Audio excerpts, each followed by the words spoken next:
As always, it is my pleasure that you join me for today's podcast of Second Chance Coaching. My name is Dr. Richard Lewis. If you'd be so kind as to leave me a rating and your feedback, I would very much appreciate it, and it will help others like you to optimally discover this podcast wherever you listen to this and your other favorite podcast. As you know, at Second Chance Coaching, we focus on seeing everyday life through the eyes of the returning citizen and highlighting the resiliency of the human spirit. I would love to work with you one-on-one, whether you're a returning citizen or coaching client seeking your second chance, or you're a representative of a business, college, or university seeking to integrate and support returning citizens in your respective organizational and learning environments. Please feel free to contact me via email at richard@secondchancecoaching.com or via Instagram at the Dr. Richard Lewis.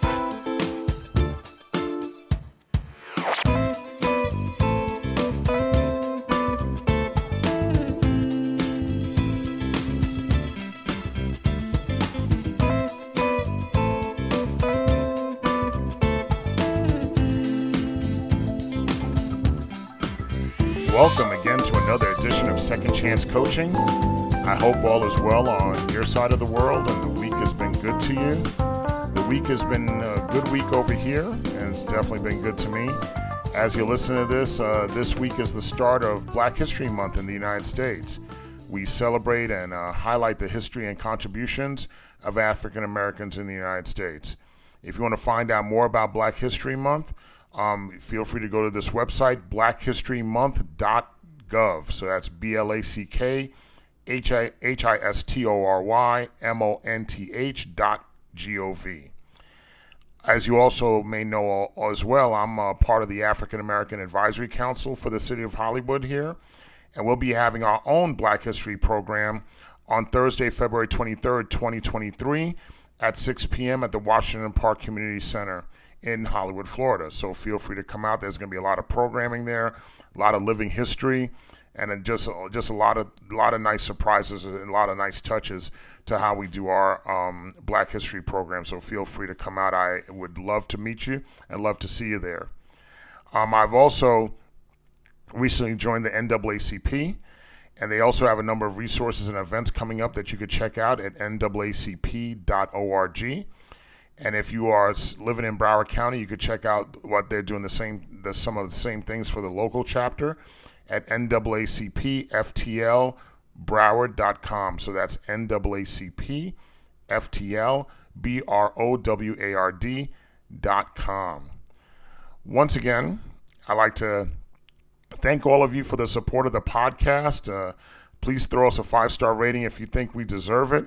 And continue to subscribe and spread the word to those seeking their second chance and on their reentry journeys as well.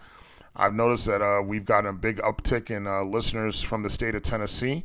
So thank you so much, all our people in Tennessee, for listening to Second Chance Coaching. Definitely want to send you a shout out and show you a lot of love and let you know that we appreciate you and we appreciate you supporting the podcast. So please continue to be a part of our Second Chance family. We also see that we are getting some downloads from Thailand and the country of Thailand overseas. So thank you and shout out to those in Thailand for being part of the Second Chance family. I wanted to take the time to talk with you today about how I see the future in reentry in this post-pandemic world. A lot of folks will say that COVID, the coronavirus, is still a part of our lives, and I definitely believe that it is. And through anyone's own personal choice, you could still walk around with a mask in public places. That's almost become commonplace at this point. And we're still in a world where COVID could still be contracted. You could still catch COVID. However, we are now in a place where there are multiple vaccines present, and there's been more than ample opportunity for people to be vaccinated in 2023. So we could have certainty that while we may not prevent ourselves from catching COVID, but certainly we've optimized the chances that the contraction of it is not fatal for the most part because so many people have been vaccinated. But prior to talking about what the future of reentry looks like, in this new post-pandemic world, I wanted to share with you the story of what life was like for me at the onset of the pandemic. Now, I know we all have our unique stories about the pandemic, especially at the beginning of it. but I wanted to share mine with you before we talk about how we look at the future of reentry in a post-pandemic time period. Prior to the onset of the pandemic, right before it, this was back in February 2020, work for me was a really hectic place. My boss had just been let go, and I had a number of bad apples on the staff I was supervising. And I certainly have shared with you guys in previous episodes that, and actions above and through the organizational chain, the bad behavior of that staff was certainly encouraged more than discouraged, and in some cases was actually rewarded. And the only good thing that I could say that I had going for me at the time was I was looking forward to spring break, our annual spring break. Usually is around the first week of March. And when our spring break came along, I looked at that week with such enthusiasm as a time to have a mental break away from the work craziness. And then I had to also do other things around the house. I had to do prep things around the house, such as, I had to get the coconut trees trimmed in preparation for hurricane season. I was still in mom's house, so I was doing more packing and throwing things out. The air conditioner at the time needed fixing and maintenance. And then of course, going back to the way things were going at work, I felt like it was probably a time I was at a crossroads that I felt like I needed to test out my resume and see what career opportunities were available, not only in the state of Florida, but across the country and even around the world. And why was I looking around like that? Like I said, at that time, I was, living in mom's house. Mom had already passed and was still deciding with my sister whether we should sell the house or try to have me take on the mortgage on my own. And there was just a lot going on. But here's what I did know. It was March. Mom had transitioned about 11 months before then. My sister and niece had moved to North Carolina. And I was living in a 3-bedroom, 2-bathroom house on my own. And with work being really like a toxic nightmare, a toxic place, the possibilities of moving or relocating was a very clear and present reality. At that time, I then received notification from our family lawyer that the probate went through on mom's estate, on our mother's estate, and that left the door open for my sister and I to decide what we were going to do about the house. And although, for me saying, okay, let me assume the mortgage or get a mortgage was a reality for me, so was selling the house and relocating to practically anywhere in the world. I was interviewing anywhere was a very real possibility. And why was that? I was at the point where, I had no living parents. My son was no longer living. And the remainder of what nuclear family I had left lived in 2 different states. And on top of all of that, I really knew it was time for me to go back to bereavement counseling. I should have, had gone back at that point, as I was struggling at work and it was really affecting other parts of my life. And as I look back on it, I was certainly depressed. And at the least, I knew that this was a crossroads in my life, and there was so much going on. So I really wasn't paying attention to what was going on in the news, but I kept hearing about this coronavirus. At first, I didn't think it was something extremely serious. I was thinking like, well, maybe it's like the swine flu or whatever, something that comes and goes. It's not a big deal. And I was having wings and drinks with some friends of mine at a local sports bar, and we were watching the Big East tournament. And my alma mater, St. John's, was leading at halftime. So it was exciting to watch the game. I was even texting some of my old high school classmates who were actually at the game in New York. And then the breaking news comes over the wire that due to the coronavirus, the remainder of the Big East tournament was canceled. They canceled the Big East tournament right at halftime, canceled the rest of the tournament. And not too long after that, the NCAA announced that they were also canceling the men's and women's national basketball tournaments, otherwise known as March Madness. At that point, I said to myself, you know what? If the sporting tournaments are being canceled, which are big revenue generators, then this coronavirus is a pretty serious thing. So when spring break concluded, we went back to work, went back to the office, sucked it up and went back. But we was already socially distancing and utilizing hand sanitizer. And at work, we quickly received the notification that by the end of that week, employees would have the choice to work from home or come into the office. So as part of the leadership team, we were planning for that. What do you need to do to work from home or whatever the case may be.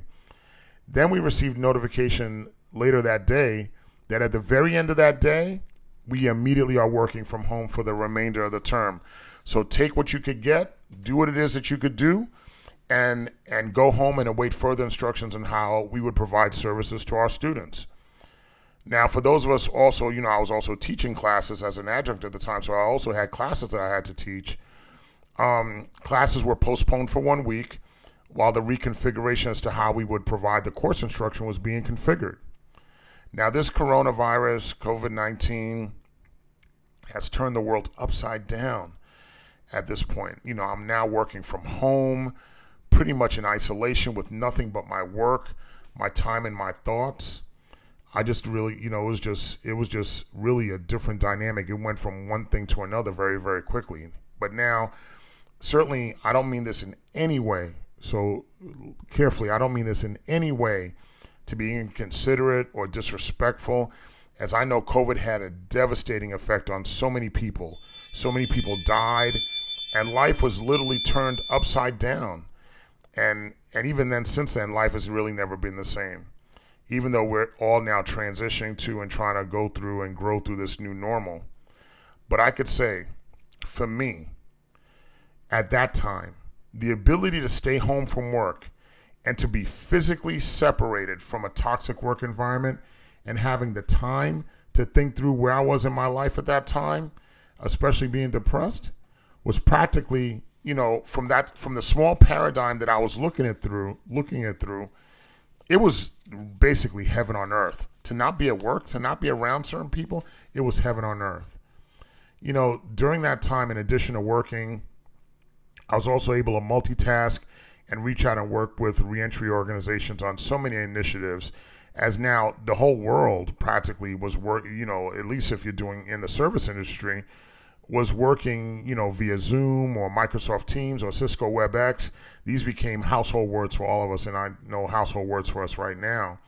And I was working with folks from all over the reentry space and finding out the way COVID was affecting their work and affecting life of people in jails and in prisons, and how this was affecting those who are now being released, or they're being and they're being released because their time is up. And even there was a huge number of people that were being released due to compassionate reasons, and then there was federal inmates, inmates in federal custody being released from prison to now live in home confinement. So the reentry funnel was really overflowing as far as people coming home, and the way in which reentry had to be addressed was going to change, much like life had changed for so many else in real time with the onset of a pandemic and the onset of something that a lot of us had never ever seen before. Now, normally we're talking 640,000 to 700,000 people on average are released from prison every year in the United States. That's from prison. That doesn't include the 9 million people who are released from jail every year in the U.S. And then during COVID, it was hard to track what these numbers look like, but these numbers really skyrocketed due to the aforementioned reasons that I outlined. Now, according to the Brookings AIE and the AEI, American Enterprise Institute, so according to Brookings AEI, their working group on criminal justice reform, the COVID pandemic and its effects is telling all of us in the reentry space that, and I quote, "We must move away from a policy framework that focuses on punishment as a tool for controlling risk in favor of a focus on human rights, harm reduction, and the social, political, and economic reintegration of those who have been incarcerated." The Brookings AEI working group on criminal justice reform also shared short-term, medium-term, and long-term recommendations which would shape the future of reentry in a post-pandemic world. And so I'll share some of these recommendations with you now. The short-term recommendations, they had 4 of them, which were as follows. One was to really prioritize vaccination in correctional facilities to make sure that they don't spread amongst people who are in custody. And if there was any COVID relief funding left, to utilize that or redirect it with authorization to ensure safety net programs for directly impacted populations of those who have been incarcerated. I mean, the directly impacted populations are those who have been incarcerated. And expand access to the internet and digital skills needed in this new normal. Now, in a lot of correctional institutions, there is some limited access to internet and digital skills digital devices. So those skills should really be highlighted so they could be part of their new normal and in transitioning when they come home. And then, of course, improve data sharing and service coordination, not only for those who are incarcerated, but then when they return and they start to come home. The midterm recommendations that they talk, the medium term recommendations would be as follows. One was ending restrictions on occupational licensing, increasing safety net programs, and really concentrate on proactive hiring for those with criminal records. And two, which I thought that's something that we've talked about. The restrictions on occupational licensing, and that's slowly but surely has improved, but still a little slow. One of the biggest medium-term recommendations that they had was also to enhance oversight and regulation of the criminal background check industry. Just like your credit, someone runs your criminal background, sometimes the results are not always correct, or they should be sealed, or they should be expunged based upon one's adjudication. Number 3, to increase funding for subsidized employment programs in American job centers. And 4, spur the creation of a coordinated pre to post-release education and work-based learning programs. That's huge, because you're able to sit there and put the empowerment of education in someone's hand before they come home and after they come home. Now, let's look at the long-term recommendations they talked about as far as how the future of reentry in a post-pandemic world would look. Number 1, they talked about a long-term recommendation would be to reorient parole and other forms of community supervision towards social and economic reintegration, which means how do we make sure that we are focusing on the reintegration of our families, making sure that we are sustainably employed or have a sustainable entrepreneurship endeavor that's going on. Increase the access to services related to housing, employment, health services, addiction services, and social reintegration. That speaks for itself. Improve rehabilitation services in correctional facilities by adapting a continuity of care model. So while one's in the correctional facilities, have that health and that wellness and that self-care be paid attention from that particular point. And then expand funding for prison rehabilitation programming to meet demand. So if people are in there and they're looking to rehabilitate, we know that 75% to 85% or even close to 90% of people come home. So having prison rehabilitation program is so very important as part of that reentry process.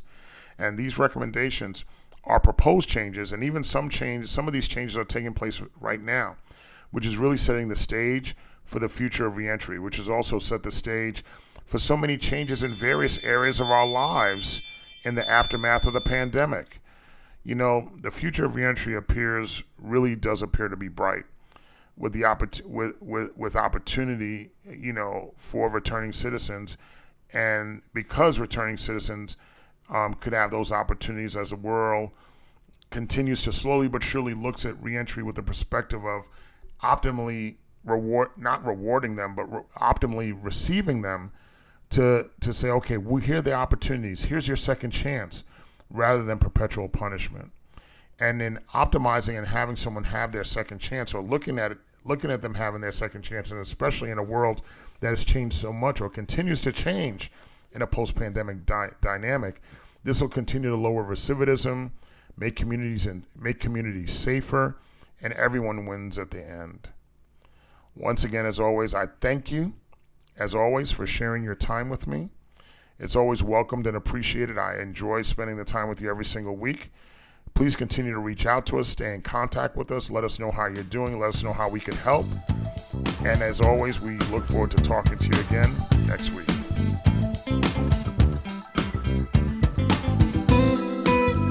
Thank you again for joining us here at Second Chance Coaching. In addition to coaching services for individuals and businesses, I'm also available for speaking engagements and workshops on criminal justice reentry, human resources, as well as organizational culture and leadership. Feel free to email me at richard@secondchancecoaching.com, as well as connect with me on Instagram at @DrRichardLewis. Remember, every day you are given this opportunity for your second chance, and I know you'll make the best of it. I love you all, and I look forward to connecting with you next time here at Second Chance Coaching.